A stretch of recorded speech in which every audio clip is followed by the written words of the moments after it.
Check. Sorry for my tardiness, David Lee Scales. It is okay. We are going to do a free free intro song experiment if you're in up for it. Love it. I'm gonna bring together two of our new favorite things. I just went down and had the Gerolsteiner myself just yesterday. What'd you think? Love it. It really is like the mineral content of the Gerolsteiner really brings a flavor. It does, right? I Yeah. think you nailed it last week. You did bring up minerals. I think it is a minerality thing. Yep. Okay, so here, this comes off of a listener's feedback. He goes, "Hey, have you ever done sparkling water in AG1? I think you'll be pleasantly surprised." I So never have. here is what we're gonna do. Have you ever done it? No, I'm doing it right now for the first time. I love that you waited for on air. I know, I was craving it too. This is like 2 or 3 hours behind my normal Yeah. AG1 intake schedule. But for the listeners, took one for the team. So there we go. AG1, Gerolsteiner, not just any sparkling water, but Gerolsteiner. I mean, Let's see what happens. look how good that Might looks. just, ooh, did you hear that? Might I just have our sure. best show ever. No doubt. It'll be 50% of our best show ever since I wasn't apprised of this deliciousness. That's true. I should have given you a fair warning. That is Is frothy. it good? It's not bad. I mean, it tastes exactly like sparkling water in AG1. Here's the thing about my AG1, my drink, ag1.com/surf. I don't know how you do yours, but I like to slam mine like it's going out of style. I don't sit and sip. I stand over the sink Yeah. just in case I dribble because that's how excited I am to get that goodness down in my body. And I slam that thing. I agree with you. I prefer just to get it all done in like 20 seconds, basically. And Yep. it's not because it tastes bad. It's just No. like I'm ready to move on with my day, basically. But I don't know. I don't have that kind of restraint, to be honest. I don't have the kind of restraint where I'm tasting something that my body is craving. My body is like, you need all the minerals, all the vitamins, all the green goodness, organic from New Zealand now. Don't wait now. And then I I, just like, you got it, buddy. I completely understand. This is still 50% froth and 50% liquid. So what I would suggest is moving forward, not shaking it. If you got to stir it, probably. Yep. That's got to be the Shaken, method. not stirred. I think from now on, I'm still going to go still water with AG1 because this tastes good, but it's more like an afternoon festive drink. Like maybe this would be a refresher at some point in the day, but this isn't what I want to do first thing in the morning. Don't you think that maybe you could add a little splash of vodka in there and a celery stick and call it, it's like a Greenie Mary. You're onto something. There's a lot that you could do with AG1 for sure. My preference is first thing in the morning and therefore water, I think is the best way to intake it. That is true, except for we all know that if you're going to have vodka first thing in the morning, then you put tomato juice in it and you're cool, right? It's like, okay, Yeah. that's what you do with your vodka in the morning. So I don't know. Okay. Maybe we need to mixology here. Maybe we just need more AG1 throughout the Yeah. day. That's You the do it truth. multiple times a day. That's the truth. Well, I know, look, we've hit our talking points for AG1 over the years a number of times, but I actually looked it up this past week. What is in AG1? Turns out it's different than the AG1 of yesteryear. It's on its third or 52nd iteration of recipe, just because they're constantly researching and finding kind of more effective and potent versions of the recipe. So go to drinkag1.com/surf listeners, research it on your own. But going through that portal, the /surf portal supports us. And then as a benefit for you, the listener, you get 5 free travel packs and a year's supply of vitamin D. So I'll tell you what, those travel packs save your bacon, not just when you're traveling. They save your bacon like me if you accidentally run out of drinkag1.com/surf and then you think, this is it. This is the end. I might as well go out to the backyard and start digging my grave and just sit in it and wait till it all comes down. But no, then you find your travel packs and you're like, oh yeah, I got another couple days to live. well, good news for you is I did reorder yours I for think your it comes today. request? I keep getting alerts that you have a Okay. package coming. And I'm Okay, thinking cool. this is the And only thing it could be. I saw that they resupplied you with the vitamin D and the travel packs. It's what I need. So you're good to go. drinkag1.com/surf. Chas Smith, welcome back to the grit for April 26th, 2024. I'm still in shock, David Lee Scales. I am still in disbelief. It's been hard for me to even, like, I'm stumbling through the house, hitting things, stuttering when trying to speak. Well, I can't hold a coherent thought. All because of Taylor Swift's massive album drop. The Tortured Poets Department. Have you listened, David Lee Scales? Are you kidding? That's all that I've heard in my house for the last two Okay, let's weeks get and into in the this. Let's get. car and everywhere. And I then, was, I was meaning Kelly Slater coming out of retirement in a shocking fashion, but oh, that too. Uh, but also, let's get on to Taylor Swift's Poets Department, if you don't mind. I don't, why not? That's all I've been talking about anyways. Literally when it's not Taylor Swift voice in my house, it's abruptly paused and it's then Lauren educating me on some romantic relationship that Taylor had that led to the writing of that song and then how somebody Yes. scorned her and then boom, unpause, more Taylor. Okay, so do you have thoughts? Like, I guess you weren't really allowed to have thoughts. So, No, I'm not. and it's not Tortured Poets Department, FYI, it's the Tortured Poets Department, which, if I was going to name that album, I'm no Taylor Swift. I'm not the greatest pop star in the world, and maybe the world has ever seen. But I would have dropped that definite article and just called it Tortured Poets Department. Sounds better It, than TTPD. it does sound better. However, I think it's a little bit pretentious anyways of a name. I mean, the whole thing. Uh, Tortured Poets Department is pretentious. that's just sure it is. Of course it is. I mean, are you kidding me? When you're Taylor Swift? Uh, but so I didn't have a guide, a spirit animal to bring me in. Like I just knew this was coming. Of course, it was, unmissable with all the news, et cetera, that this is coming, get ready, blah, blah, blah. Daughter Levin struggles with Taylor Swift and her own place in the Swiftiverse, where she likes Taylor Swift, but she doesn't love Taylor Swift. And so, but sometimes she really likes Taylor Swift. So, am I a Swiftie? Am I not? I think this is a categorization thing that is difficult for young girls Wow. to really sort out, right? Am I or am I not? Because you either are a Swiftie or you're not. It's not like surfing where you can be, we've discussed in depth. Am I a surfer? Well, there's all kinds of shades of gray here, right? We've talked about it. I used to love it, but I haven't surfed for 10 years, but I still love it. And I'm thinking about it again. Okay, well, what's in your sock drawer, right? We can figure out if you're still a surfer or not by various, elements of your life. Do you still have a wax comb in your Mhm. glove box, et cetera, et cetera?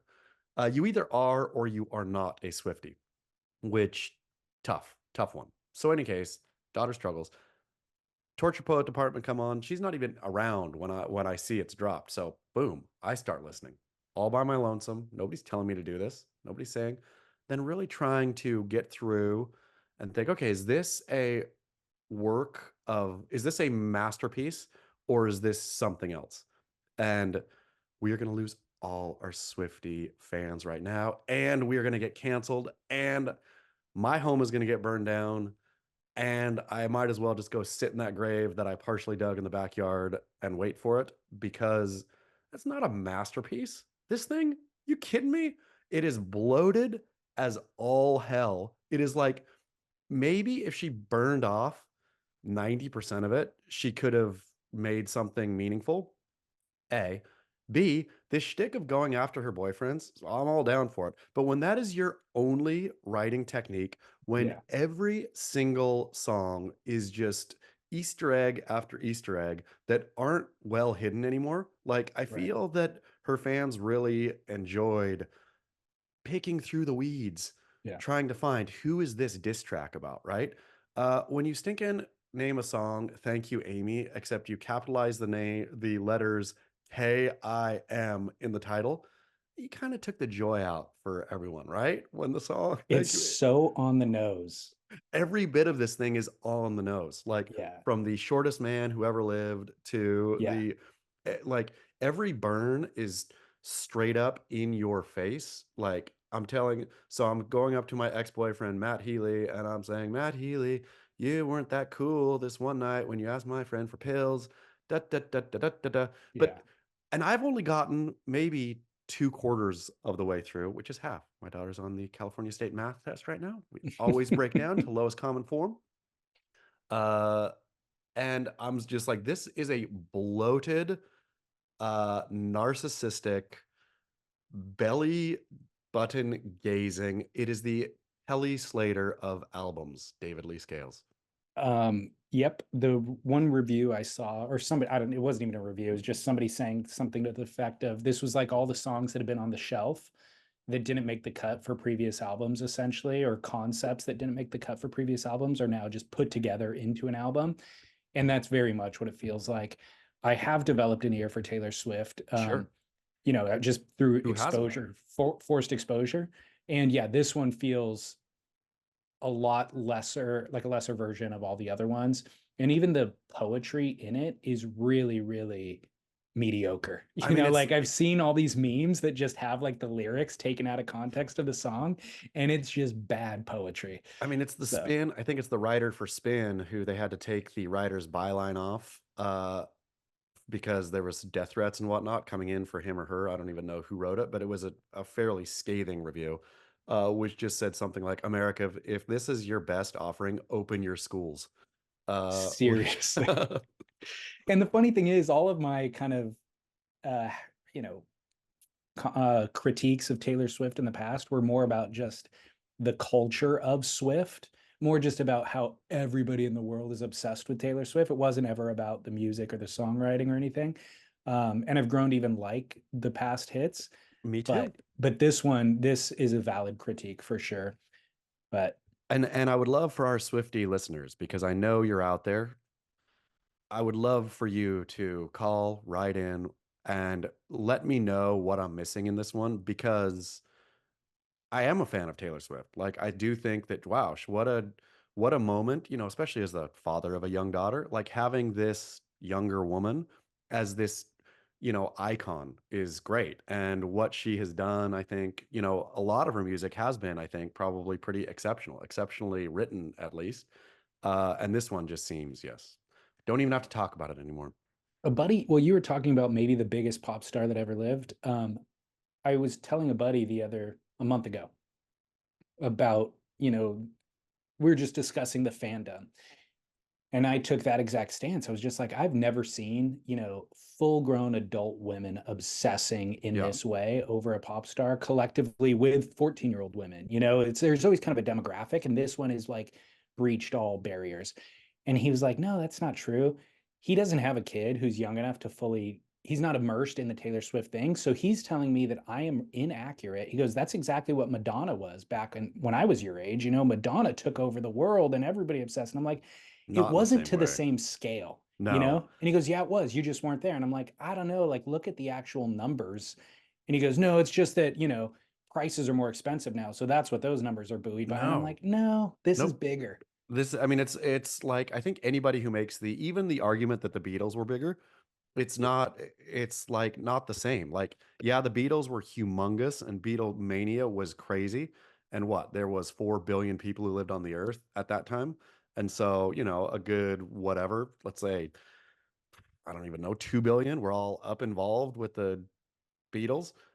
Taylor Swift has like probably 2 billion followers on Spotify alone. Like, Yeah, she has a larger percentage of a bigger world, where I exactly. think, Yeah. I don't know how it can be even argued that it's even in the same ballpark. Like, It, she has a larger cut of a larger thing. well, we never go to sleep at separate times, like we go to bed at the same time every night.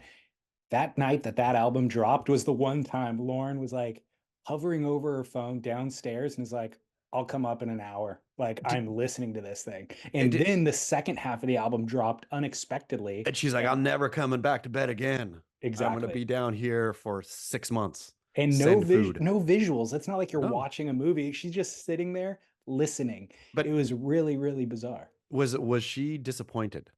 Or was she like I mean, it's one of those things, there's so much. It was such a dump truck of music where I would imagine it's going to take months Even Yeah. for me, my opinion could even change. I could hear this in a month and say, "Oh, there was just so much music that it was harder to find the gems, but they're there." No, she kind of agrees with your sentiment. She was excited, like she was still glad it all happened, but over a day or two, she started expressing like it's too much to sort through and it's not as good as the other albums. Yeah, a So, lot, yeah. like Well, Kelly flavor. before we get into the Kelly story that you alluded to, I just gonna give you some feedback about webbed gloves from last week because a lot of people chimed in. Shoulder Water injuries. water polo players chimed in, swimmers, doctors, and the general kind of I'll just kind of put everything into a consensus. The webbed gloves do increase your quote pull, but they are specifically designed to correct your stroke. And you actually use them in concert with like a buoy that helps keep your hips up and fins as well for your feet. You use all of those things to give you proper form for swimming, and then you ditch all of them because if you do just use that, it absolutely will ruin your shoulder.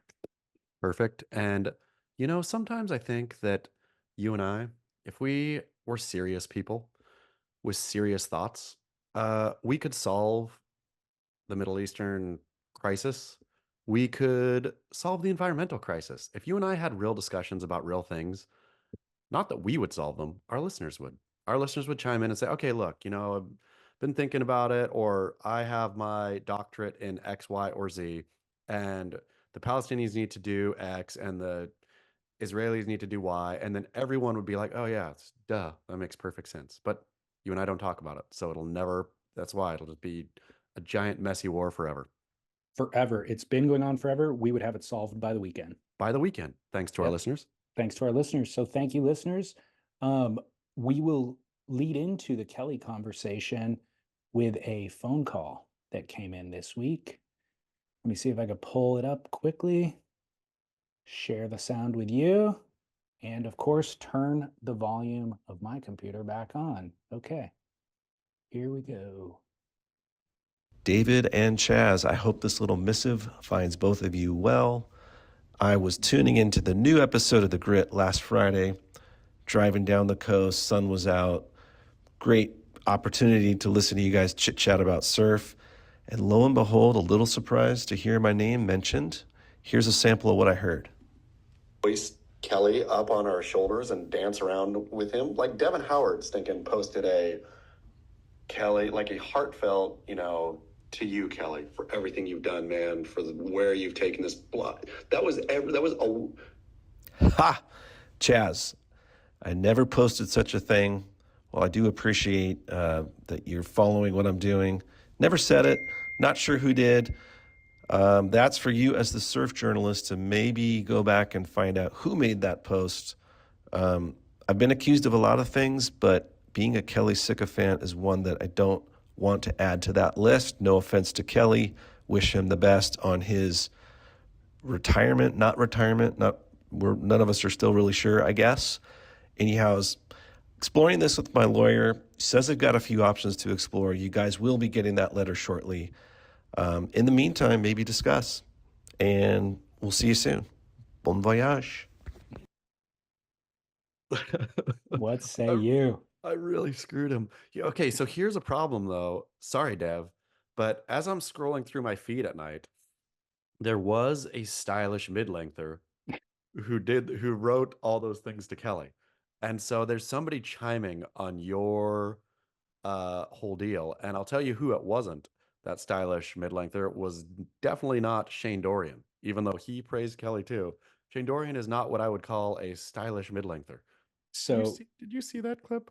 the clip of Firewire releasing a new mid length, or Slater Designs, I should say, releasing a new mid length with Shane Dorian riding it. I swore it was Kelly too. I literally zoomed in and swore and swore and swore until because Kelly drops in the middle of the clip.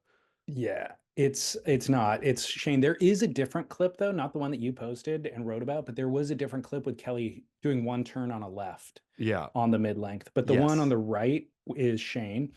Um, you know, you don't have to make a mid length, right? Yeah. Slater Designs, like nobody's forcing you to do this. This is like a few years ago when just everybody made a podcast. Yep. People were like, oh, podcasts are popular. You know what? I like talking with my friends. Yep. Let's get a microphone and publish it for everybody. No, you don't have to do it.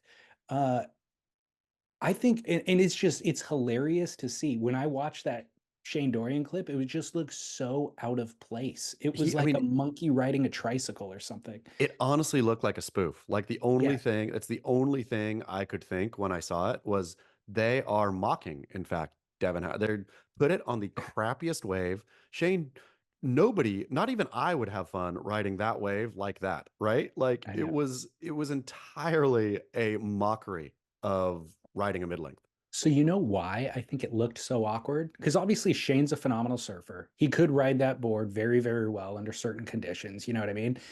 But you know why it looked awkward? Because he hated it. He's so muscled and toned that his physique looks out of place on that board. And then I thought about it further and I go, I think that there's specific physiques that look right on certain boards. And a dad bod equates to mid length. If What are you're you saying short, about Devon though? dad bod, dad bod central, dude. I mean, Devon equals dad bod equals mid length. That is the exact line that I am drawing. And I look at you, skinny, tall guy, and I'm like, fish. You should be writing a fish. That's the aesthetic that goes with. Wow. You And have then totally you've unlocked a portal here. this You're is no, exactly right. This is it hit me. I was like, Shane Dorian, what is wrong here? And I go, oh, he only has two options. If your body looks like that, you have two options: high performance thruster or gun. yes, which is the two things he rides naturally. You've literally my whole life, and I think most surfers' lives, you think, what do I want to ride? No, you don't think that's not wrong question. What does my body say I'm allowed to ride? Which I'm so glad to Exactly. know it's a fish for me because it's where I'm happiest, to be honest, is fish-like shapes, right? Like wider, shorter is what I love. Is wide, short little things. I'm just in my happy place. But I never considered, oh, that's what I was built to ride. Like It was that's my encoded. option. It was encoded in your DNA. You had no choice. Okay, so go through real quick here. What if you're short and fat? A What do longboard? you, of course, do you even have Yeah. to ask? That's the Yes. thing about this game. It's not even a game, but that's the thing about this is you don't even have to You know. wait for me to answer. No, You I know pose the everyone question and the answer inside. jumps into your brain. That is so awesome. This Yeah. is like, dear listeners, take this and enjoy because this is a something that people wait their whole life. This is knowledge people wait their whole lives to learn and don't learn it, or learn it on their deathbeds when it's too late. Learn it in their backyard grave hole. I But mean, it this makes is genius. it makes perfect sense because when I was younger and I just had, thanks to my genetics and probably the amount of surfing I was doing, I had a six pack up until I was 25. And You're guess what I ripping rode? a thruster. And now it took me 5 years to understand that like my six pack was gone and I was still riding that thruster and not surfing it well, I'm sure. And so now at this point in my life, what do I Torin go Martin, for? you and Torin, That's it. you and Dev and Torin midding it up.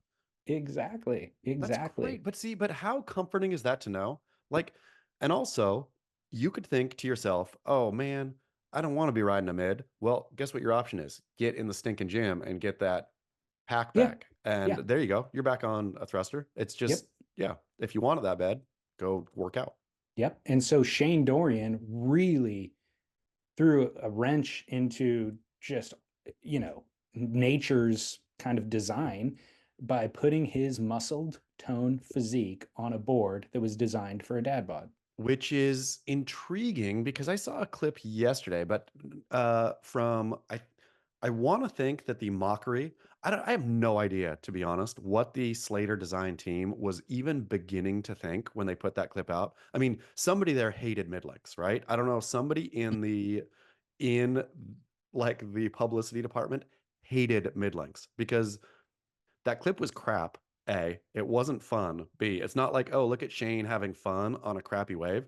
It was Shane having a bad time on a crappy wave, looking bad doing it. I mean, every part of it was bad. So nobody thought that was good.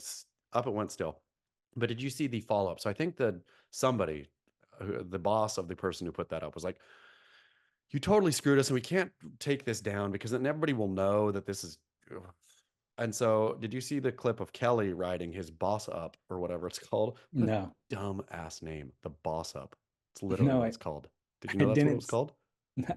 No, now that you say it, I do think I saw that, It's the but boss up. Boss up. What is it? Anyway, Kelly has a black and white. Kelly's all black and white these days, which is funny. I wonder, thinking back to Kelly Slater in black and white, if he's always been black and white, and I just never associated black, even though he said it. He's like Taylor Swift on the nose. I like black and white stuff, man. My movies, black and white. Black and white guy over here. It's cool. Uh, but only lately do I notice, everything Kelly puts out is in black and white. It's from his Turtle you're right. Moons to like any like promo thing Kelly's involved in, his endorphins, all of it is black and white. Any case, a boss up black and white clip came out of Kelly riding it at a surf ranch. You didn't see this one? Mm-mm. Uh, and it's only a drone on top of Kelly. Like there's no forward, it's only on top. And Kelly's like ripping the thing at Surf Ranch, getting slotted, all that. But it made me think A, black and white, B, weird top angle. Why aren't you showing this from the front at all? Uh, C, unlike Shane, Kelly being a universal weirdo freak can be both fit and dad bod at the same time, which He, is probably why Kelly can ride such a Kelly is a shapeshifter in terms of the bod.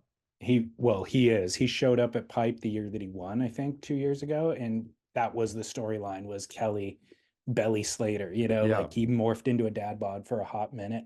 It was probably when he was R&Ding this exact board model. That's probably where completely. this happened. Well, the other thing that I was thinking about with these guys was I was thinking about their bald heads. And Yeah, I was like, okay, so they both shave their heads, but they do that because they probably have male pattern baldness, right? And 100%. then and then I started thinking, what if they both grew out their hair?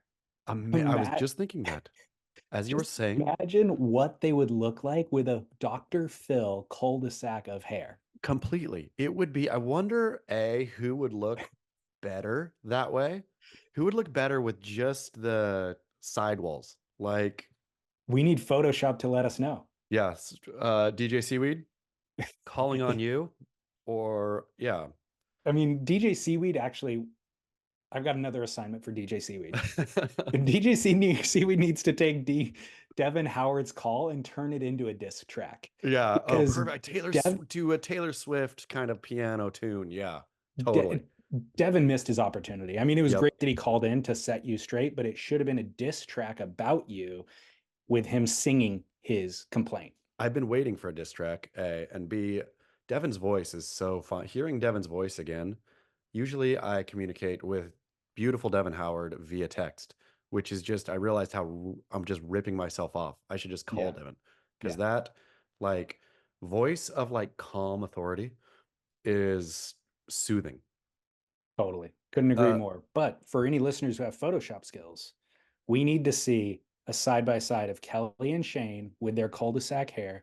And you know what? Give me another secondary side by side with the Dr. Phil mustache too. Yes, please. Yes, please. Because I feel that's how you have to save that with some other bit of flair. Like Yeah, nobody rocks the Cole all by itself, right? You either right. throw a little goatee, you toss a gold earring in there, you do something piratey to make yourself, look a little funky. But it's amazing to just think about how different they would look if they let their hair grow out. I mean, completely, completely. It's Uh, hilarious. Joe Rogan should do it too. While they're all at it, his two other best friends are doing it. Might as well go too, Joe. Joe already gives life advice. He's practically Dr. Phil. He's just missing the hairdo. I'm telling these guys too, when something is like cool, quote unquote, for like 30 years, then at that point it's not anymore. Yeah. And so you gotta mix it up. Like, what's cooler than thinking like, what? I don't care. I'm bald, man. Look at this bald dome up here. What's cooler than that is saying, I care so little about what you think. I'm just growing the sidewalls out. If if Kelly shows up in Tahiti with the sidewalls and like I'm not talking stubble, I'm talking like Full hair. groomable Full hair. and he's pulling into backside tubes with the cul-de-sac, it would be insane. It would be so insane. I wonder how much little frizz he has on top too. Like, is there any strands there, or is it Is it naked? We need to find out. We do need to find I'm out. dying to know, dude. Yeah, it's This is really my true. new life obsession, actually. It's really good. Well, the headline story here that we totally buried is that Kelly is back Can out you of believe it? retirement. Can you believe it? The funny thing about this whole thing, there's a lot of funny things about this entire run, which I feel rarely are we, uh, I won't even speak for you. Rarely am I totally on top of something as mockable while it's happening.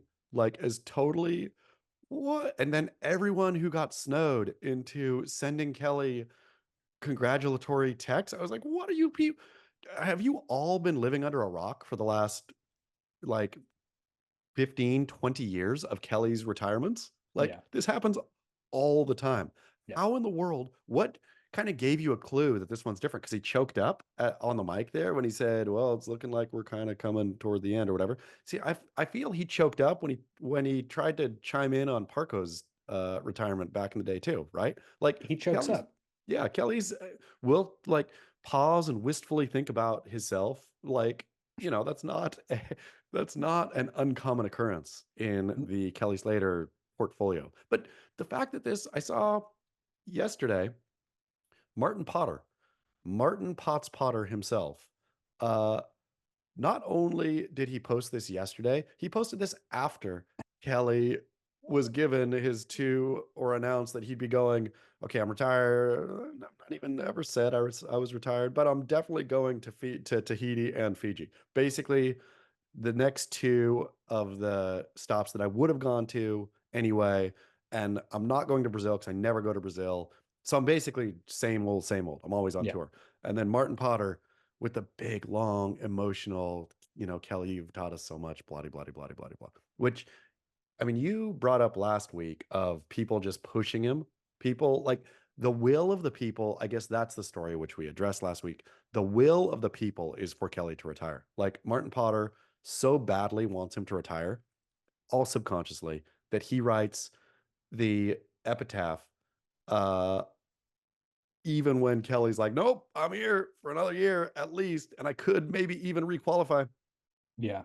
The official story is that the WSL a day and a half ago issued official wild cards for the 2025 season, but then also for the rest of this season. And it was Kelly Slater, obviously, in Tahiti and a wild card into Cloudbreak as well, which are the two events that I stated last week he would be given a wild card Obviously. for, which is, yeah, that's just in the ether. That wasn't my unique insight.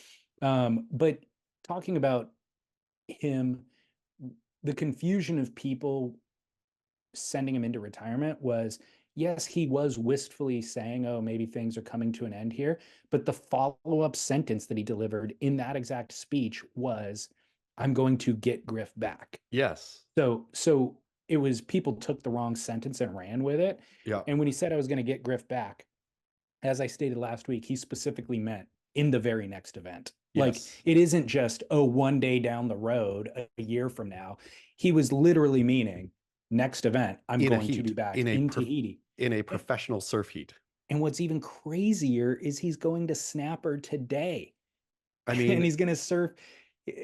I don't think he's actually surfing in the brackets of the CS event at Snapper. He's surfing a heritage heat or whatever they're calling it nowadays against Mick Fanning and Parko and Aki. But still, he's surfing in the CS event in Snapper. And at Snapper. Yeah. how much on a tortured poets department is being dropped at midnight versus nothing?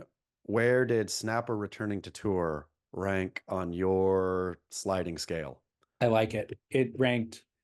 I mean, look, I'm not staying up till midnight at this point anymore to watch any CT events. That's not, I did it for long enough, and they under deliver constantly. So I'm not doing it anymore, but I am glad to see Snapper back. Yeah, Snapper was one of my, back in the covering the tour days, was always one of my, it felt right and it felt weird that when they stopped having that be the season kickoff, that felt like the perfect venue, the perfect wave, the perfect all of it to kick off a season. And now Yeah. I haven't deep dove here, but what this means is there are 3 events in Australia back for next year, because obviously Bells will be there, and Margaret River, I think they signed a 4-year deal with or something like that recently. So we got 3 events, 3 Australian events on tour next year. Yep, I'm cool with it. I like it. Yeah. Well, the other kind of, just to cover the story fully, Felipe Toledo and Joe Alcianca got wild cards for 2015. I'm sorry, 2025, and then Stephanie Gilmore and Lakey Peterson on the women's side. So none surprising. And imagine quickly, you're Felipe Toledo. Not only were you a big baby, a big whiny crybaby, now you're a big whiny crybaby who's taking opportunity from somebody else. With him getting a season wild card, which of course he was going to get it, and everybody knew he was going to get it, but still doesn't change the fact that there would have been another wild card there. And I suppose that other wild card could have been Shane Dorian or some other rando who cares about, but it also could have been a hard working Brazilian kid with $2 in a dream. But nope, that kid, take your $2 and shove it, man. well, Felipe is the most exciting surfer that we would want to see. You know what I mean? He'll be the most entertaining addition. So that trumps all. We'll see about that. Well, that, by the way, that's the funny thing. The final thought I have about Kelly Slater getting these wild cards in is it really, really undermines all of the credibility of the WSL as a professional sporting organization when they rewrite the rules to accommodate their own what will be the most entertaining or what will be the best storyline. Because when they create stakes that are do or die, like the cut is coming up, okay, so then we as the viewers are invested, like, oh my gosh, this is serious, somebody is going to lose their job. Then the person who loses their job, they write a quick rule and change everything and go, oh no, turns out he didn't lose his job. You know what? It's a better storyline if they don't lose their job now. It made a great storyline when they were about to lose their job before, because we could get you to watch then. But now you're not going to watch because that person who's a marquee player is gone. So we're going to bring him back in for the back half of the season so that you watch again. It undermines the credibility of them as a sporting organization and really just starts to make it look like the WWE. I mean, which is what they should kind of be to begin with. Let's be honest. Like, you've tried to be serious sport for a long time. If you want to be serious sport, then be serious sport. Exactly your point. And when people get cut, they get cut. When they fall off, they fall off.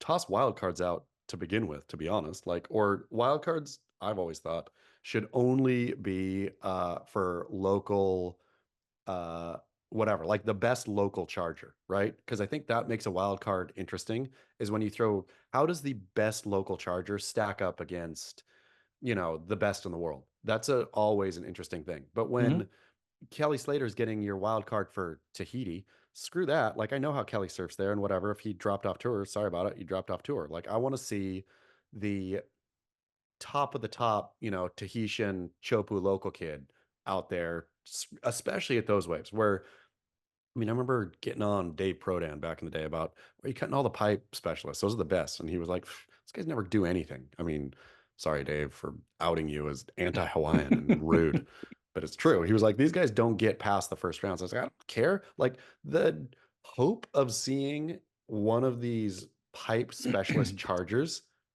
in a heat, sure, maybe they don't know heat strategy, but there's always a chance that one of those guys could break out. Well, Kaiuli Vost and in Tahiti 2 years ago, I think, where he was like going switch stance in the barrel and stuff like that, was exactly what you want to see happen. Yes. Well, we'll move on from the WSL talk, and I've got a listener line call that you and I really need to address. We're going to play this as a PSA for everyone. Let's see. All right. Great listener line. I'm going to go anonymous on this one, but was looking to you guys. You guys are the bellwether of surf culture. Looking for a term for something that happened in the water recently. The jump out point would be the analogy in basketball. If like somebody does something dumb and gets foul shots, or if there's like a bad call and a player gets foul shots, people yell out, "Ball don't lie," meaning like justice is served, and the ball, doesn't lie. But in surfing, I'm wondering if we have something similar. Recently, I was paddling out, and this dude just basically ran me right over. It happens occasionally, but coming right at me, and it was one of those deals. I know you don't bail your board like ever, but it does reach a point where if like fins are going to hit you in the head, if you're duck diving, to save yourself, you have to like turtle or just like ditch your board to save your own life. So ditched my board. Boards came up and no dings. Both boards fine, but this guy's fin popped out. He must have ran over my leash. And typically, you know, when people do this type of crap, it's the innocent person's usually the one that gets hurt, and the one dude's like, my bad, and then you go to the beach bleeding, or you have some type of problem. The person committing the infraction is well on their way. But anyway, so popped up, fin was out, dude had to go in, and I was like, oh, ball don't lie. But like, I wonder, you know, because he ran me right over. It's on the rider, obviously. If there's like, I'm looking at you guys, or maybe even crowdsource this with the audience. Is there like a phrase we could come up with similar for surfing? All right, fellas, keep work later. Wow. Do you got one? I do. Well, first of all, I hate to ever go against our own listeners, our own beloved listeners. Dear, the heartbeat. Exactly, the heartbeat of the show. And I'm glad that he's not injured, by the way, after getting run over. But the phrase that I think needs to be made a mantra here is that the surfer has the right of way, and that the rider, maybe a better phrase, the rider is right. I mean, I hear you. And so, I mean, of course, that is my initial reaction when he, during the call, right? Initial reaction is, of course, that. But I was thinking about as, let's say non-consequential waves get more and more and more crowded. It does become an issue of having to weave around obstacles. And when that's part of surfing non-consequential waves, right? Sure. Is they get packed and you gotta like bob and weave. And so this dude up and riding, where yes, I agree with you, the rider is right. The rider is right. And so let's first just put that in. Let's canonize that. That's what it is, right? There's no other explanation. There's no other, except for the rider is right, except now one layer beneath that is when you are the rider, know that you're right, but with great power comes great responsibility. And so do you actually have to hold your line to hit that mushy part of the wave and whack? Or you see this dude paddling out, even though you are right, the rider's right, we all know that. Can't you just maybe go around, or is there a way to avoid collision? Look, always try to avoid the collision. It's not like the rider is right doesn't mean the rider has the right to run people over. But I think it does. I think that's exactly what it means. He has the right to do that, but should he do that? No, the rider is right. The rider is trying to surf the way that the wave is best intended to be surfed. And so it's the paddler's responsibility to get the hell out of the way, no matter how crowded it is. And that means oftentimes paddling themselves into the impact zone. There's an open let's say you're paddling out of the right-hand point break. There's a wave coming at you and a surfer on it. Your instinct is to paddle towards the shoulder, to go towards open water. But if that is going to be in the line of the surfer and you don't have clear clearance, then your obligation is to paddle yourself into the impact zone. And like this was a very confusing call for me, because he starts out by saying, you know, this happens all the time, or he said something to the effect of this happens occasionally, or this happens. He said more than once. He implied more than once. I'm thinking to myself, I've never been run over once. I've been surfing for 25 years plus. I've never been run over once. And I've absolutely been in the situation where I had to make some very critical calls.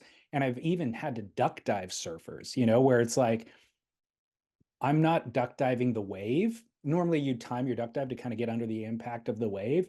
No, this time I'm duck diving to get under the impact of that surfer's fins, and then I'm going to pop up in the impact of the wave and just be smashed and get sucked back. Yeah, exactly.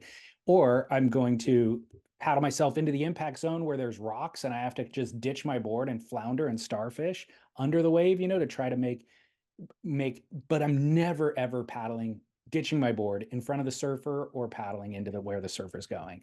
I mean, I'm So trying to think about it. I'm really racking my brain because you are totally right. Uh, I feel that it's the times that I've been paddling out, and it's like one of those situations where you're just stuck. Like you're like, okay, if I paddle, I mean, it always feels like you can paddle behind the surfer. That's the thing. No matter what, it always feels like you can, unless, in this situation where you're trying to gauge somebody's speed, you're out front, right? You're paddling out, surfer coming down the line. You can't paddle behind him. You're just going to paddle into him at that point. And so what do you do? Which oftentimes in that situation where I am frozen, I'll say screw it and just sit there, stop paddling, sit on my board, wait for that dude to do whatever he's going to do and just get annihilated by the wave then. you have to. That's Yeah. your obligation as a surfer, because once you are in the position of being up and riding, that's what you would want people to do for you. I mean, that's what I feel is like if I can't gauge what this guy's going to do, how good he is, how fast he's going to go, all this kind of stuff, then I personally give up and say, okay, then I'm not moving. You figure out me. I'm a like static thing here. You do what you want. True. That is an option. The other confusion for me with the listener or the call was there was no damage to the board, but the surfer on the wave lost a fin, so it must have hit my leash. Yeah.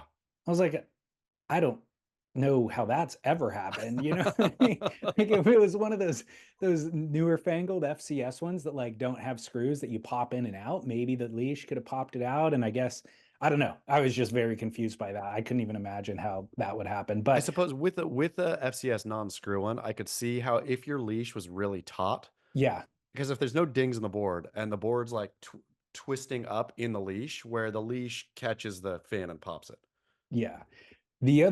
The most confusing thing though, and the reason why I'm saying that this could be a PSA call is his interpretation that it was the surfer's fault, which I think in 99.9% of cases, it is the paddler's fault. It is the paddler's responsibility to get out of the way of the surfer. The 0.1% that I would assign blame to the surfer is if the surfer is just so kooky that it's like, they are a hazard. They're the ones who are just going. I mean, but even in that scenario, I guess they're going straight. There's never a scenario where they're so kooky that they're wiggling out of control down the line. They're just going straight, in which point the paddler It's can easy to get identify around. that and get out of the way. Yeah. I will define your 0.1% is if the surfer is actually like a psychopath. If he's out surfing, looking to hurt people, Yeah. like looking to run, like that's his thing is not to surf, but to hurt people. But it doesn't seem like this is the case because I've never seen that happen. this guy lost his fin and apparently it was just like, hey man, ball don't lie, which was the conclusion, right? Like bad thing Mhm. happened to you because you were in the wrong. Bad thing Yeah. happened. See you later. You lost your fin. You ran me over, and I stated earlier in the call that this happens occasionally, Yeah. which like I said, you've said too much already. You were to blame. So again, hate to go against the listener. Glad that the listener's okay, but the writer has the right. The writer is always right. The I mean, writer is right. the writer is right is the facts and there's truth. And again, though, I mean, I feel so firmly about this. I will gladly open it up to the floor. If you think differently, dear listeners, if you think that there are times and situations where the surfer up and riding is not right, let us know what those are. Curious. And even this listener, call back or write back an email or something to further explain your side of the story. I'm open to hearing it, but in my experience, the writer is right. Yep, like it. Did you see the clip that came out this week of Joao Chianca at Snapper? I sure didn't. So I didn't know he's back up and riding. I didn't know That's he's back great. surfing. Great to but know. yeah, so I presume this is a new clip because obviously everybody's at Snapper right now. But he's ripping the bag out of a chest high wave and like just three to four turns in the row, blowing the fins out. What becomes the final turn is like an actual air reverse, lands it, spins back around. And as he's pumping up into the high line again, into the frame, you see a guy dropping in on his stomach, can't even get to his feet, like paddles into the wave, mistimes it, is rushing down the wave face, trying to push himself up, and like his hands slip. And so he's down on his belly, getting pushed down into what would be a bottom turn. And Joao Chianca, because he's at the high line and has all that momentum, just kind of like jumps off of his board because he's going to run into the guy who dropped in on him. And he falls on the guy's back and rides on the guy's back and then stands up on the guy's back who's laying on his board still. Nice. And it's like an incredible clip. I gotta find this. Is it on Joao's own personal? No, it was like some filmer on the Gold Coast who I follow, who posts clips all the time. So I will find it and send it to you. But I was just so blown away at Joao's like improv skills to be able to do that, but also the surfer who is that much of a novice who somehow paddled out a snapper. Like, if you're that big of a novice, what are you doing getting an open, green wall at snapper and not even being able to get to your feet and being so clueless that you don't see Joao Chianca's coming down the line and the fins just blew out the back and they're aiming at you 8 seconds prior or 4 seconds prior, like insanity. Incredible. I mean, snapper is one of those places though, where like Malibu, like, it's one of those places that somehow just beg for totally come one, come all. Just paddle out here, man. Yeah. Just see what you got. Completely. Wild. It's crazy. It's a great clip though. By the way, I have an update on Gerolsteiner plus drinkag1.com/surf. I'm confirming what we agreed upon earlier is that it's a delightful drink, but it's a slow drink. Yeah. I mean, I'm just having a sip every few minutes and it is almost better than straight AG1 in the morning, but it's a different experience.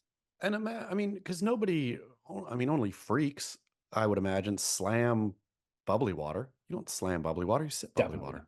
Yeah. Definitely not. Unless you're having like a burping contest. Yeah. With your 2-year-old. Yep. Happens here nightly. Okay, well, I'm going to introduce a new segment, I think. It's This Week in Surf Biz, brought to you by Weekend Vans. I love it. This Week in Surf Biz. And the reason why was I had a couple of stories this week that are biz related, surf biz related. And then I was thinking about Weekend Vans as the biz. And I was like, what's interesting is that I told you the story of Weekend Vans, our buddy Mike at Weekend Vans, who has a day job. Like, he still has a day job. The Weekend Vans thing came out of the fact that he wanted to have a van to go camping in and to go to the beach with the kids in. And so he bought an old Volkswagen Beater and he was just fixing it all the time. It was just like, they're excited to go to the beach on Saturday. They go to start it and it won't start. So he has to fix it. So he didn't want to get a Sprinter van because it's so cliche in San Diego, but ultimately it's an incredible solution. Right? Yep. The thing just works. It's a phenomenal, and then it can take it camping, and turns out you can run the battery and it has heat overnight. So you got a heater in there, you got hot water, you got all of the amenities of a hotel basically, but it's a van on wheels. And so over time you end up saving money because you're not. So I was like, this is kind of the perfect business. And so if we're going to do a perfect side business, because if we're going to do a business segment, then we should really, Weekend Vans is the ideal thing to represent it. But then I started thinking further and I was like, what's funny? The ultimate sign of wealth in Southern California is living in a van. Yeah, it's so true. It is so true. If you're living in your tricked out Sprinter, you are best life. It's like it started out where 30 years ago, if you had lost everything and it was the sign of destituteness, you were living in your van. I mean, who could forget Chris Farley made a whole Saturday Night Live sketch about I now live, my life is destroyed. I now live in a van down by the river. The van down by the river is now the place to be. It's the pinnacle of wealth. Yep. If you've achieved everything in your life and you've got the house, you've got a lot of opportunities to go sleep somewhere at night, but you're electing to live in a van down by the beach is now the new thing. Exactly. Ooh, man, stinking Weekend Vans. We coughed them up a good one. They should make a t-shirt line of, won't be Chris Farley, of course, trademark, but a Chris Farley-like character. And now I live in a van down by the beach. Exactly. You are welcome, Weekend Vans, weekendvans.com, of course, and on Instagram at Weekend Vans.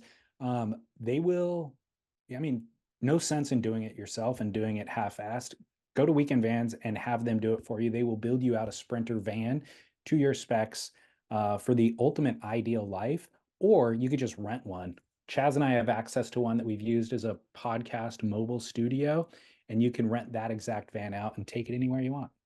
Incredible. So this was a story Derek Riley wrote on Beach Grit, and quote, world's sexiest surfers raise almost $1 million as bowls and coffee joint Sunrise Shack goes public, exclamation point. Have you tracked this story? I read all Derek's and I didn't even read this one for some reason. This one, I saw the headline. I thought, oh, I got to catch up on that one. And so didn't even get the salient bits. Did they get $1 million for their idea? Are they starting another Sunrise Shack somewhere? Is this a crowd fund? Yes, yes, yes. I will explain it to you. And have you been to Sunrise Shack? No, I don't think so. Have you? Yes, I have. I feel like you haven't been to Hawaii since they opened it, maybe. For sure. Yeah, That's the problem. they opened it just maybe a year or two before COVID. Um, so this is the Smith brothers opened a acai and coffee place right in Sunset Beach, right across from the beach. Can I put pause Right, real quick? yeah, go for it. Real quick pause. No, Sorry. we'll go. Take a commercial break. Go for it. Factormeals.com/surf50. Let me tell you, Factor Meals has filled a specific gap in our lives that has simplified our busy schedules and satisfied and nourished us. If you follow me on social media, you know that I love to cook. My wife and I love food and wine, but there are still at least 5 meals a week where we're just underprepared, short on time, and don't want to make a bad dietary decision, nor sacrifice the pleasure that we get out of dining. Factor has solved it. Chef prepared meals that are delivered to your house weekly. They take 2 minutes to heat up and they're designed to be eaten anywhere. There's no prep, no cooking, and you can recycle the package that it comes in. Delicious meals that are good for you with over 35 options to choose from each week. Go to factormeals.com/surf50. Less expensive than dining out, more delicious, more nutritious. Factormeals.com/surf50. Rocketmoney.com/surf. Just this week, my wife figured out she was paying a subscription for Showtime, but then also paying for Paramount Plus, which includes Showtime for free.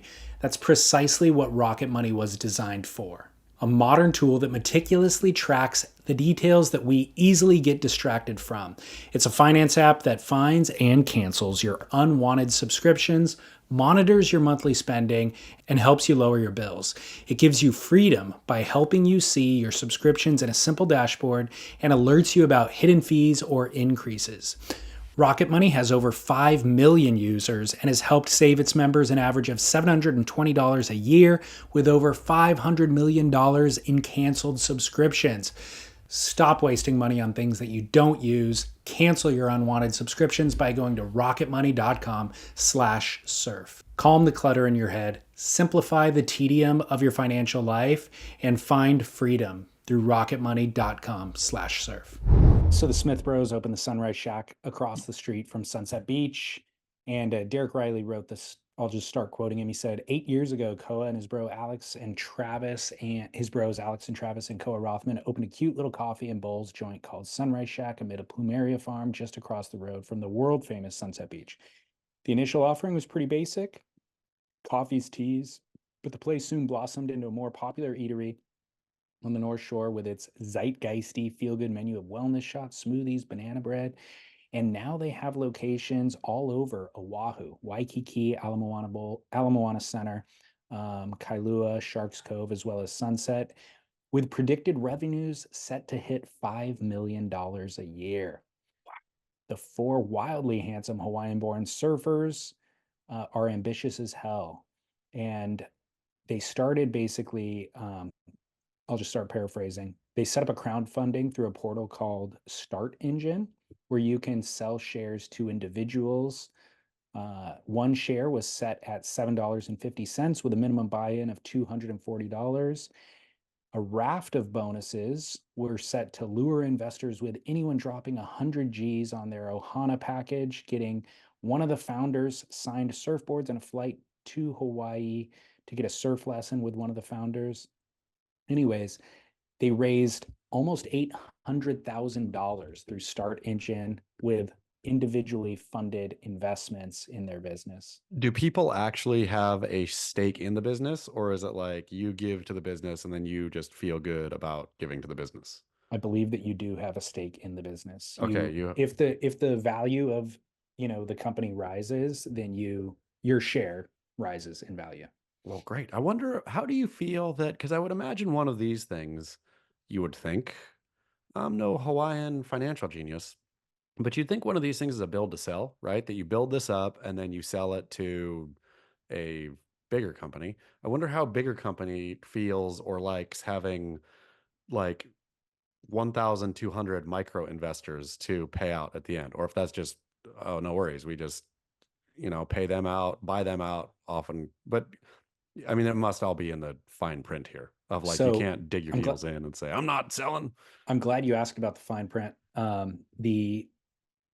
Somebody on the comment section on Beachrit dug into the fine print, and if you're asking for investors, you need to share the financials with those investors. So one of the commenters said, quote, "If you read the offering memorandum, you'll realize how absurd this is. They are losing money every year and they have no path to profitability. They have hundreds of thousands of dollars in, quote, private loans at 12%. I'm sure said private loans come from some of these guys themselves and their rich friends. They did this offering to fleece the little guy and make sure they get their money back from their loans that they could barely be repaid. But hey, as long as their investors get their, quote, today is a good day t-shirts, I hope they'll be happy." So pretty scathing report. Ouch, ouch, ouch, ouch. Did that make you have feelings one way or the other? Did you think these wise North Shore boys, look at them, learning the ways of the world, learning how business works? Blood sport. It made me think about business in general, like, or taking on financial investment in general is like, it's always borrowing money from a new group to pay back the old group. That's generally the way it goes if the model is fast growth. Like if you're trying to grow quickly, it's ultimately always going to operate as a loss, and the faster you can gain money, the faster you can grow the business. So it's almost the more losses, the faster the path is to profitability, I guess. And but I mean, in the modern world, with the examples like Facebook or Uber, where there was no model for profitability all the way until the companies IPO'd. It's so against traditional business practice, but it is now the way of the world. And I feel like it's the model that the Rothman brothers were raised in, looking at and idolizing. So for them to never turn a profit is not a problem. They're just like, Yeah. no, we just keep gaining investment until we get to the point that, there's a critical mass that we then dominate the market for coffee on Oahu, and everybody has to buy from us. And then we flip over to profitability. Question for that is, though, is Oahu domination enough to business mate? Right? I mean, is that if you have the bowl market cornered on Oahu, and let's even say we got Maui, Kauai, the Big Island too.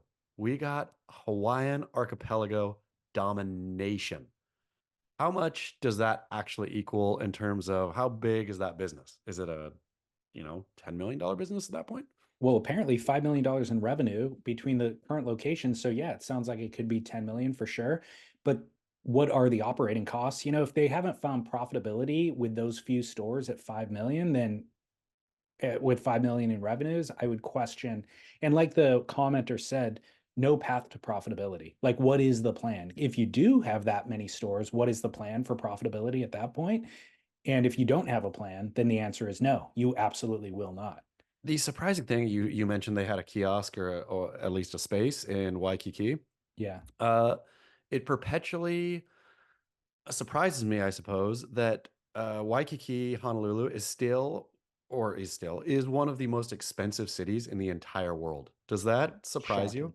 Yeah, Yes. it's like because I think of Honolulu, I love Honolulu. I'm a major, major Honolulu fan, and I always feel kind of like if you were going to move to Hawaii and you end up in Honolulu, you did something wrong. You Right. know, for most people, I would think you don't move to Hawaii to move to a city.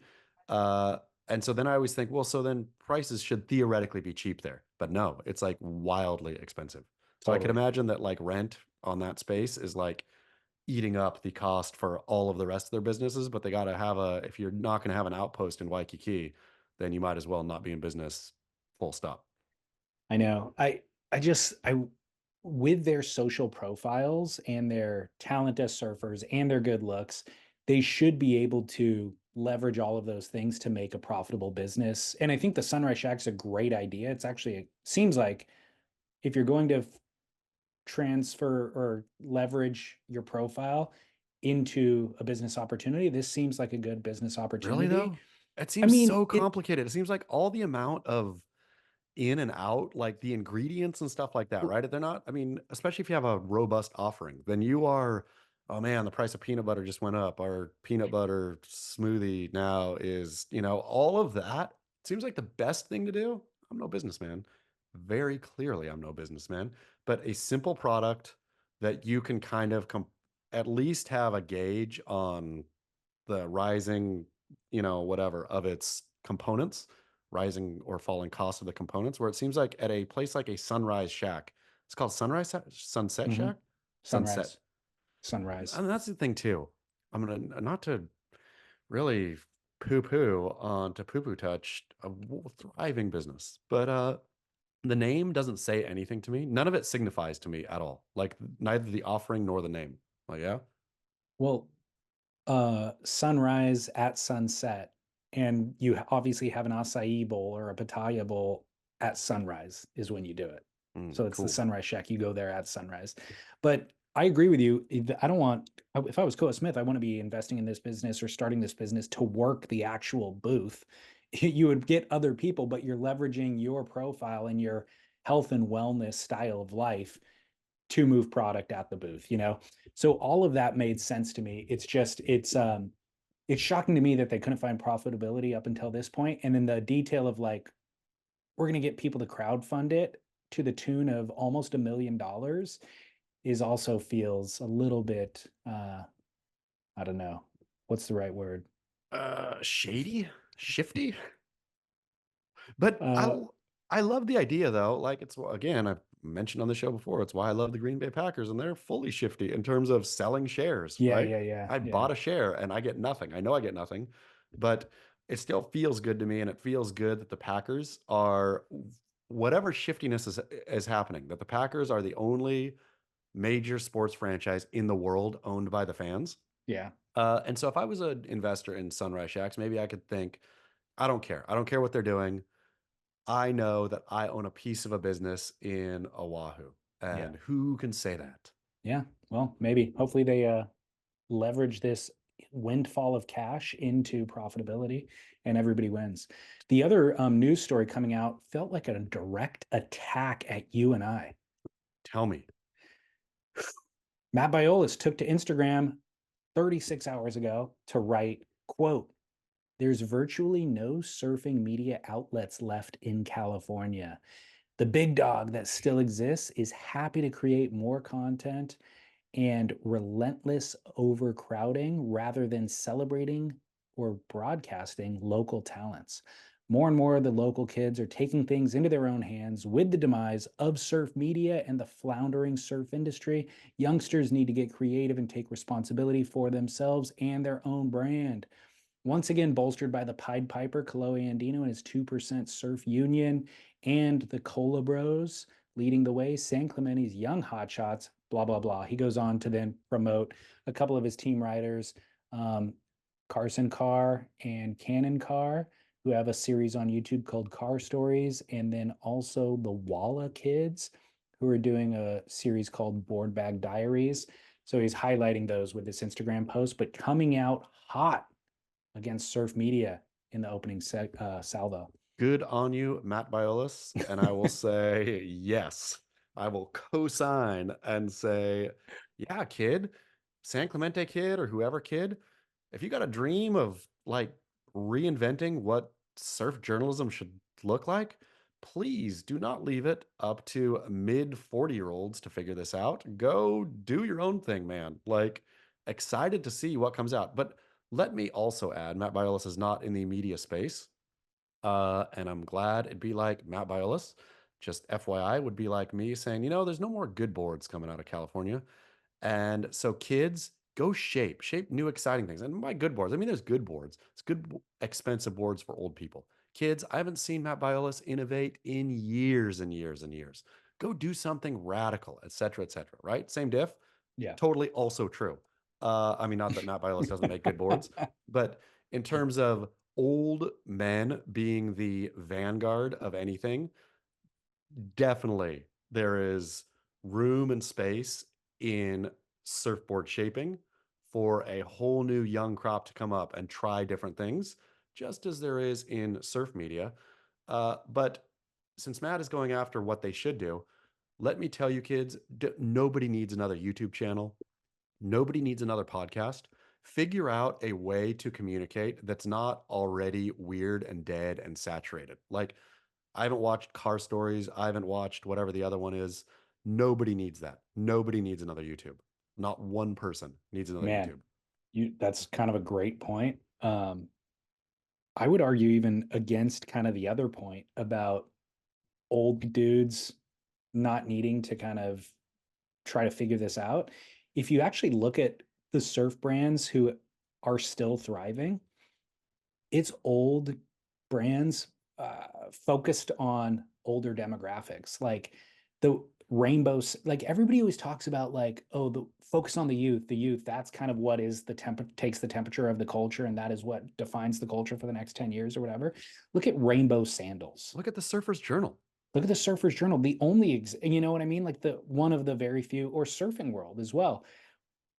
The ones that are still in print actively, that have been for decades, are the ones that are focused on the demographic of surfer that is you and I. Well, and also, I think more than that, I think, yes, that's the demographic who gets it, but more to the point, it has a very specific offering and hasn't changed it for trend, Correct. right? It's Correct. Rainbow is making that leather sandal. And of course, it's just being consistent. Then I think you get an older, because people grow up with it and then it turns older. But you'd hope that the consistency that Rainbow, for example, or the Surfer's Journal, both of them go on for 200 years and they keep getting kind of rediscovered, and they don't get rediscovered because they're doing flashy things. They get rediscovered because they are core to what they believe. They are core to the principles that they set out to do, and those will move on, right? And I think that you and I, in surf media at least, yeah, like, of course, I don't think this is end all be all. I think we have a certain take, but I think you and I really try to stay core to the principle of what this is, right? It's Yeah. not blowing smoke up Kelly Slater's ass is part of it. It is not, it is just speaking some kind of truth to this weird, funny pastime that we all enjoy. But then to Kolohe, though, and the 2% crew, I'm fully excited to see this happening. There's like, surf culture absolutely needs this. It needs these kids to come up and say, screw all you, we're doing our own thing, and we're gonna, or not even screw all you, just like, we're excited to do our own stuff, to speak in our own voice.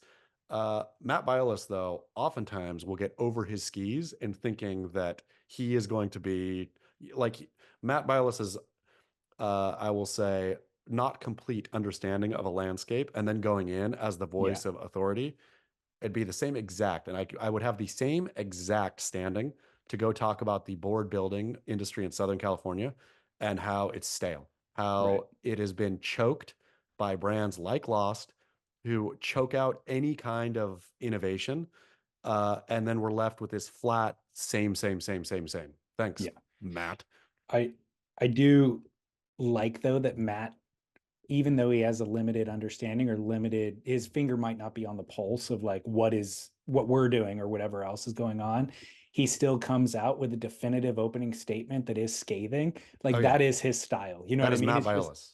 throw out some barbs because it gets you reading. Like I Sure. read that first line, I'm just like, what is this mother effer saying right Yeah. now? You know? Yep. And then he gets to the point and I'm like, oh, his point is actually good. And he should be propping up these kids because honestly, like, go ahead. Like that is kind of to your point of like the kids saying F it to everyone, whether they're saying F it or not.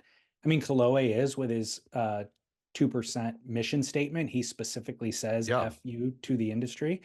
But a lot of times it's more just we're young and there isn't anybody representing our exact view on the world right now. Sure. And so we are going to showcase and share our perspective on things, you know, Great. because those who do develop a business or a media represent kind of their own views and then they grow and they're 10 years beyond what the kids are and the kids want to reinvent the wheel, you know, and reestablish their point of view. Just So please don't do it on YouTube. And I know that YouTube is user like it's easy to access. Kids are on YouTube all the time. I know this is where the audience is. Pull them off there, man. This thing, YouTube is stale.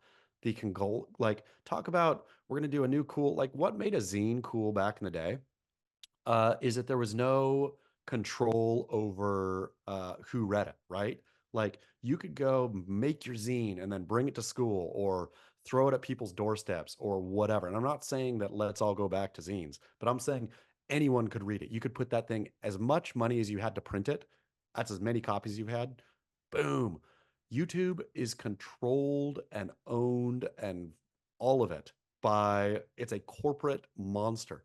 They will stuff your like you are not you are not doing anything new by going on YouTube. You need to find new people or you need to find your people in a different way than trusting the corporate giant of Facebook or Meta or YouTube owns YouTube, right? That's just YouTube. Google, I think, owns YouTube. Yeah, whoever, Google. So, I mean, you're left between, which I hate them both. I hate them with a passionate hate. I hate Google. I hate Meta. Hate them. And jumping into their pool of making media is not, those guys need to be beat. How's your vlog going, by the way? Oh, I think it's going pretty well. Like and subscribe. Smash that like button. Smash that subscribe button. Don't forget to leave your comments. Make sure to go watch this conversation right now on YouTube. Search for The Grit or Surf Splendor and boom, subscribe. Enjoy it even more. Well, we don't have to go to commercial break because we already went to commercial break earlier. So let's get straight into barrel or not. Great. Hey, actually follow up from last week. We were talking about ketchup on eggs. Somebody chimed in and said, it's been a long held belief of mine that there is no food in existence that ketchup is the optimal condiment for. You can come at me with whatever you want, but this is a hill that I'm prepared to die on. Exciting. I think that's a pretty accurate statement. I'm going to say eggs. I will say eggs is the optimal thing. An egg, which again, I guess I'm going to take a lightly different stance from you, is that the egg is a perfect food that doesn't taste perfect. That's the problem. It gives you all those healthy omegas. It gives you all kinds of stuff. You should eat eggs. Eat your eggs, right? And I know it goes up and down with cholesterol or not, or eat the whites or eat the yellows or whatever. But let's just say we got bananas and we got eggs as the world's perfect foods, right? Strawberry. I'm going to say strawberry is a niche, strawberry doesn't fill you up. Like part of being a perfect food, nobody's ever going to just get full on strawberries. You eat one banana, you're sated. Yeah. You eat an egg or two, you're good, right? Part of being a perfect food is ticking all these nutritional boxes and you get full. Bananas don't taste good. That's why you take them to Sunrise Shacks and mix them with peanut butter. I mean, not the bananas don't taste good. Bananas are just benign. Eggs are a little less than benign. Eggs aren't that great. Here's the thing. Optimal condiment for an egg is salsa. If you're in a salsita mood, and I'm down with a little chilaquile and I don't put ketchup on my eggs when they're on my chilaquiles, of course. That is salsa. But that you can't go do Mexican eggs everywhere. Sometimes you need a ketchup egg. But the point is, there's no food that ketchup is the optimum condiment for. And I'm I going to would say it's even agree. better. Ketchup is better than salsa on eggs. Wow. Well, another listener chimed in and he said Worcester sauce on eggs is insanely good, which Gonna I've try never it. had, but I'm Gonna curious. try it. Okay, yeah. Yeah. So we can revisit this. Obviously, things come back over and over. Okay, listener call for the first barrel or nah this week. Sharing it with you now. Chris calling in from Jersey for the grit. Keeping in line with your Curb Your Enthusiasm, Seinfeld level of overanalyzing mundane life events, I think I have a good barrel or not for you. Barrel or not, referring to your significant other, husband, your wife, boyfriend, girlfriend, as your partner. I don't know when this made the jump over to just the proper way to refer to your significant other, but I've noticed it a lot more in the last few months here. When I think about it, my mind usually goes to, these folks might be gay, and that's their preferred way of referring to each other. But I've noticed it a lot more just in everyday life of like folks that are married referring to each other as their partners. And Chaz, since you're the wordsmith, maybe you can shed a little bit of light of like when did this happen? When did it make the jump over to just mainstream language? Keep work.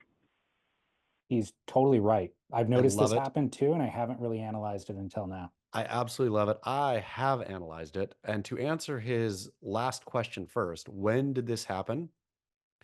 Tell you, people with their language are, I'm not going to say idiots, but people, when certain language comes in and it starts swelling, people will just start using it. And I'll be looking around at people, and this is not just for the word partner, but when any new word is all of a sudden getting overused, and I'll be like, isn't everybody aware that you were not using this word? Right. Like, Gaslighting.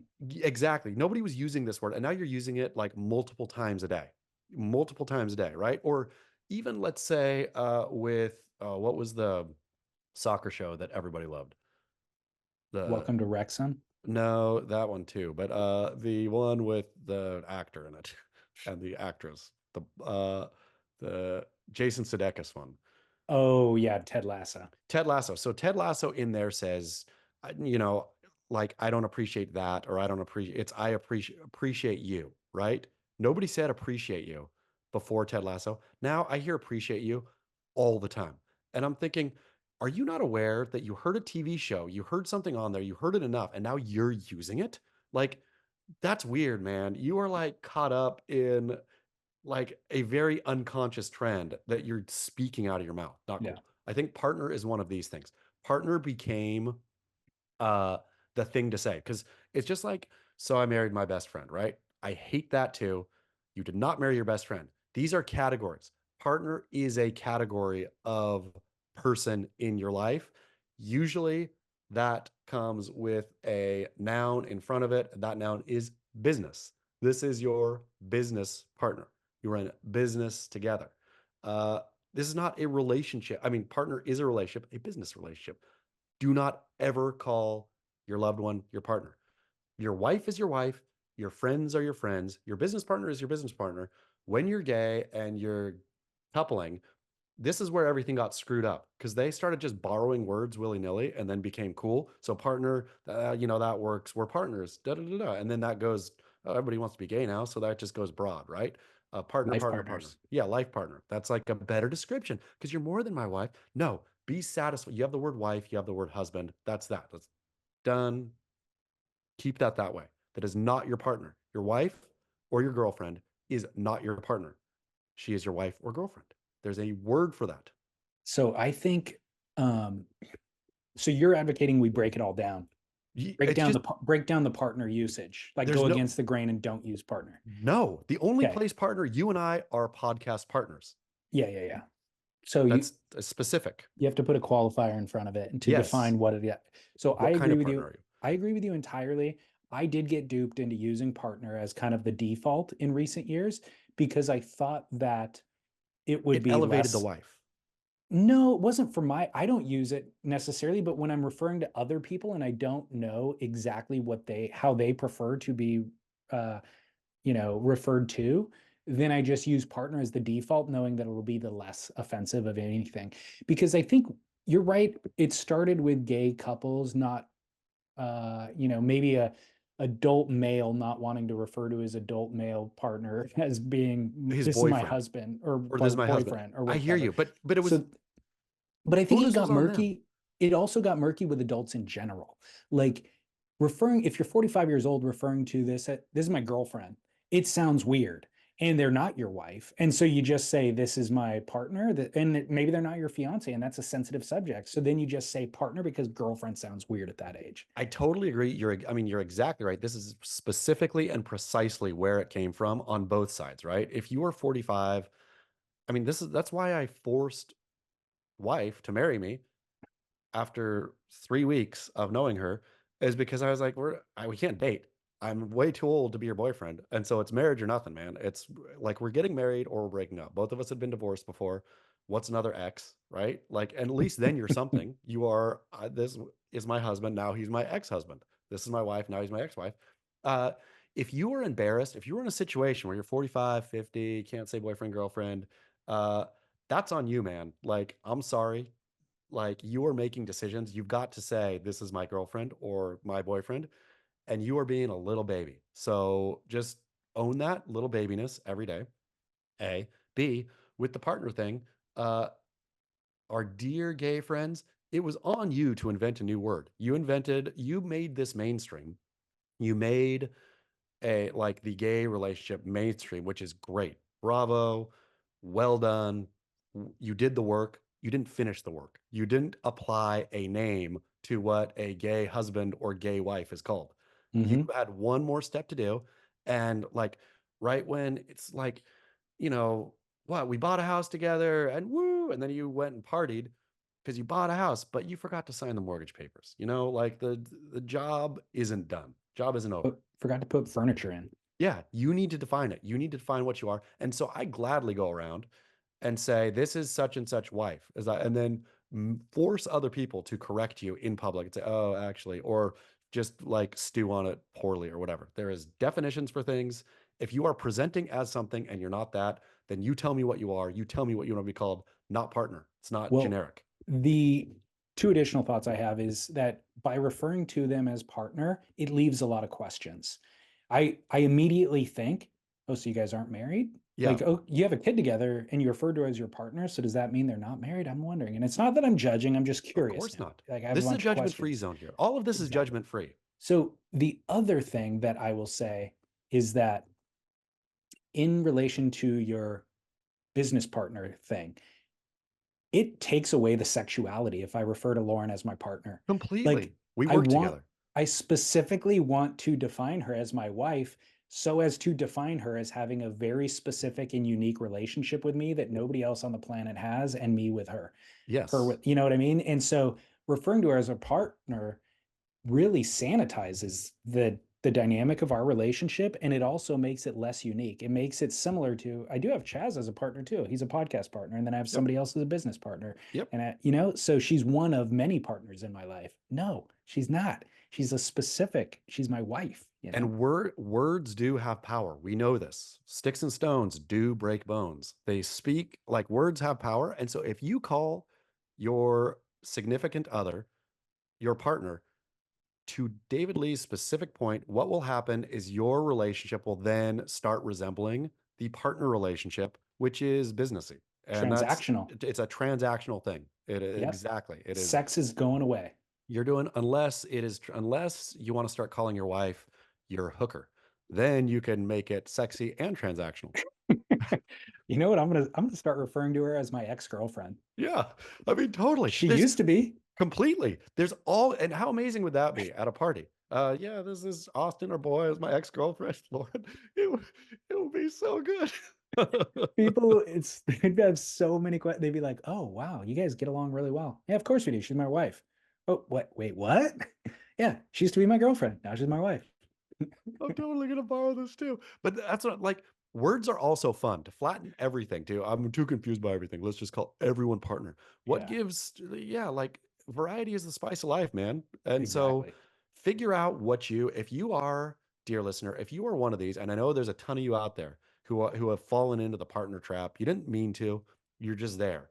Yeah, You sit with yourself right now, get together with your air quote partner and decide what you want to call each other. It could be anything. You could say, sure. this is my contractor. This is my, I mean, there's all kinds of words out there. Pick one. Yep, I like it. Okay, Barrel and Awe, which actually follows that one pretty nicely. Kids after 40, Barrel or Nah. David and Chaz, love the show. I think the average age of fatherhood in the US is like 30 to 31. I've recently noticed that surfers tend to have children much later. I've noticed this anecdotally, but even in surf media, Devon Howard, Kelly, I like turtles. And of course, David Lee Scales come to mind with the newish fathers above the age of 31. As Hank Warner mentioned in his recent Surf Splendor interview, he had kids pretty late in life. There are some obvious reasons this might be. People in affluent coastal areas tend to have kids later. Surfers want to travel slash surf into their 20s and 30s. There are, of course, counterexamples, Torrin Martin, Chloe Andino, etc. But what I'm wondering is whether you think, number one, surfers tend to have kids later in life, and number two, why? And number three, is it Barrel? And number four, what is the optimal age to drop into fatherhood? Maybe a different segment. Keep work, Val Kilmer. Fantastic, Val. Thank you so much. Can answer all these here with individual barrels and NAS. And I'm going to say over 40 is totally fine. I'm going to say our dear, wonderful icon Kelly Slater waited too long. I think if you're over 50, then it's like, it's whatever. I'm not going to really judge, but also I'm going to judge. And over 50 is too long. When you're 60, when you're stinking Robert De Niro having babies at 80 or whatever, like that's just silly at that point. I mean, what are you doing? Unless you're just wanting to spread your De Niro seed, have at it. But over 50 is too long. But I'm going to say the optimal window is 18 to 44. I'm going to say 18 is too young. And Kelly Slater at 51 is the equivalent of you and I at 38. And so he kind of defies any normal stats. But I think I'm comfortable having kids at the age that we had them at, which was like 41, 42. Because there's nothing else I want to do. Like Yeah. if I would have had kids at 34, 35, there would have been this slight percentage of me that was like, man, still want to go to a nice dinner. I still want to go somewhere in the world, travel in the world that I now have to wait 5 or 6 years to go do because of the kid. By the time we had a kid, I was like, I don't need to have another fancy meal in my life unless it's to introduce Austin to it. I don't need to travel to Italy one more time unless it's to showcase it to Austin. Like, in fact, if I went again, I would feel a little self indulgent. I would feel a lot, frivolous, basically, is how I would feel. All of that only has meaning if I can now share it with another human being. And so I feel like it was the optimal time for us. And the flip side is if we had waited another 5 or 6 years, the physicality required to be a father, to get off the couch at the end of the day and go play with him when he wants to go play, might not be there. So it's a narrow window. And I mean, I feel that the problem with Kelly, 50-year-old Kelly, he's going to be grouchy. Like, yes, he can be as fit as us. You just get grouchy. Like there, and Kelly, I feel, is already probably borderline grouchy to begin with. He is going to be grouchy. There's going to be stuff that his young boy does that's just going to get on his nerves, and his patience is going to be pretty thin from the get, I feel.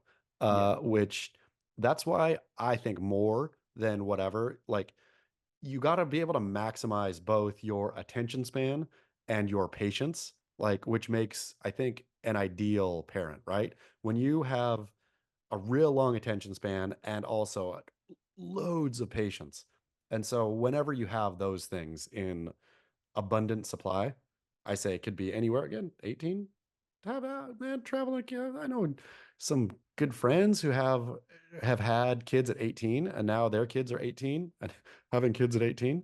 Uh It's always and weird. yeah, it's weird, but they're all like they're all like a pod, and I'm like, yeah, it's all you guys are all buddies. Like that's kind of cool. Well, the other thing that we need to factor in here is that people live a lot longer now, and they will continue to because science and technology is moving at such a fast pace.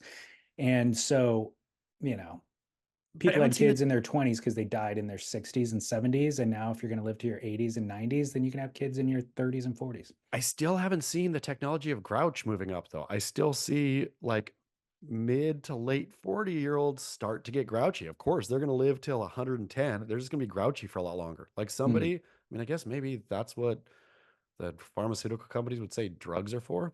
Yeah, of course, you're going to be grouchy, but so guess what we have? Popping, we have a new antidepressant for you. Yeah. Well, look, I can only speak for myself, and I feel like I do not regret my timeline. And so I'm okay advocating for that. Final barrel or not, waxing your feet. The person who sent it in said, I think it was Andy Irons' interview or some secondhand knowledge attributed to what I found online, but I remember him talking about waxing his feet before surfing. We've talked about this before on the show, and I never understood what it was. And my understanding might have been from a listener on this very show who said this is why, which is you rub your bottom of your foot on the top of your other foot, and now you have wax in your feet.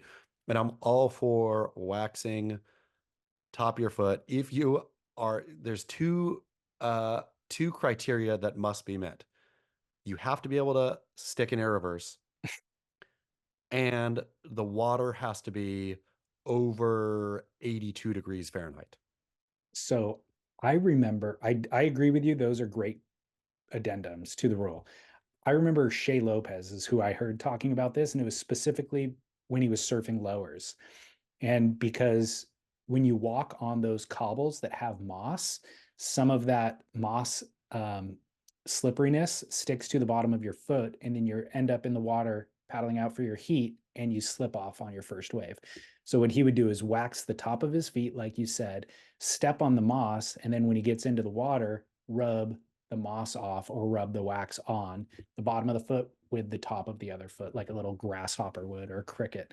But my solution to that is wax in your pocket. Like you can kind of brush your feet off and then wax your board again if you need to, or if you get a little slime on the top of your board. So I think there's a way to do it without putting wax on your feet. But again, also, I like if you're out at Lower Trestles, over the mossy cobbled stone or the other breaks in the world like that you got a mossy walk out, unless you're going out in a heat, throwing air reverses, like Agreed. that moss will come off after.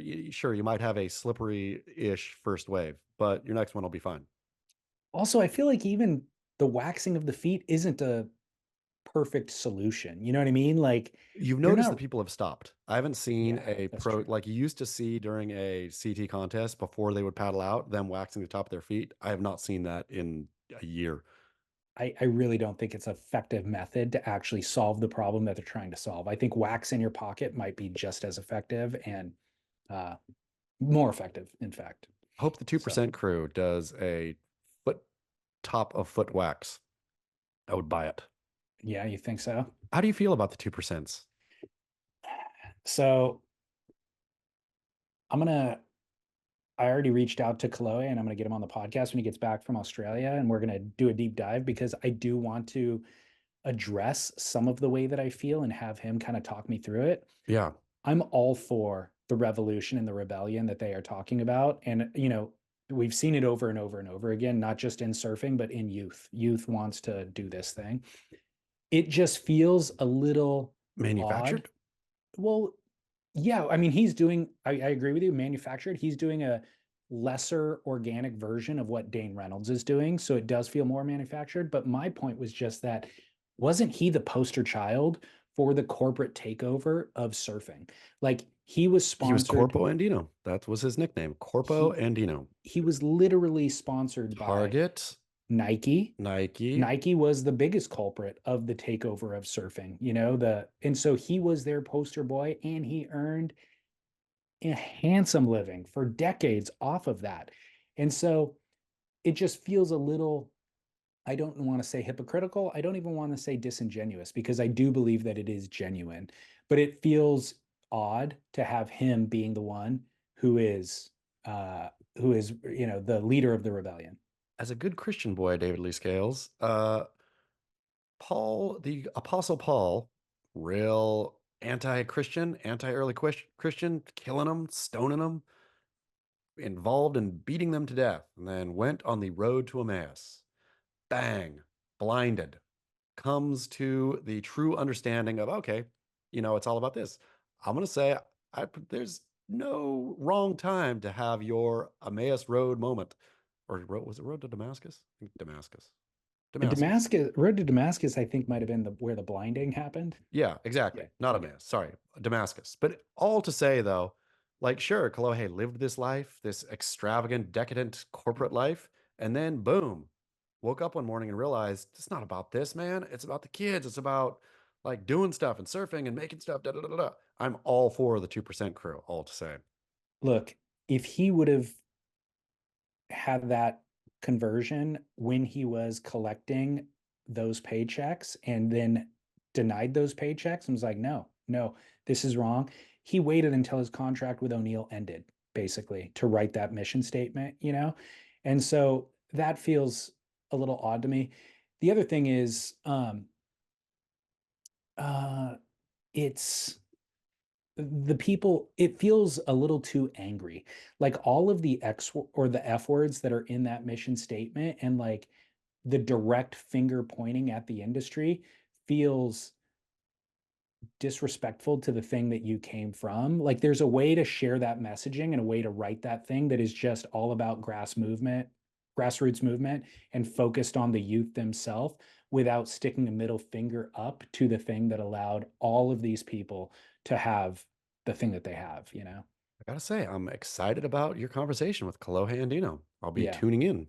I'll better form my thoughts before I actually No, I like it, but I like I mean, it's an interesting conversation for sure. I feel watching it come up in the very birthplace and from the very seeds of tradition, like the most traditional corporate money making, all of it. Yeah, it's a interesting conversation. I mean, look, even those kids that are a part of their movement, they're all sponsored. They all have stickers on their boards. They all live in San Clemente, where the average home price is probably 1.5 to 2 million. I mean, honestly, more than that. It's 2 million bucks, They all live near the beach. They're all driving $45,000 Toyota Tacomas to the beach, and they're probably homeschooled as well. So it's like, what are you guys rebelling against again? Yeah, You know? It good just point. feels like when these rebellions happen, it's like the punk movement becomes the majority. It's like this minority who becomes the majority and they're anti-establishment. Like you guys don't represent the masses anymore. We are the masses. And I feel like this little group is still, they are the 2%ers. They might not be the 1%ers, but I mean, they are a small faction that the rest of the surfing world would love to be, like for all of the kids who, I don't know, outside of Orange County, essentially, from Ventura to Brazil and to parts of Australia, they would love to be in the position of privilege that those kids happen to be in. And so I'm not sure if it's a big mainstream movement or if it is just a small homegrown movement. I don't know. I'm conflicted about it. Excited to see it go anyway. Okay. Well, thank you. All right. Well, hey, great show. We went long today, almost a full 2 hours. I think we're clocked in at about 1:45 right now. So boom. Sorry for the homeschool delay. Speaking of, No worries. Consider it bonus content, listeners. Beachgrit.com, @surfjournalist, and @surfsplendor, surfsplendorpodcast.com. Until next week. Keep work. Thank you, sir. thank you so much.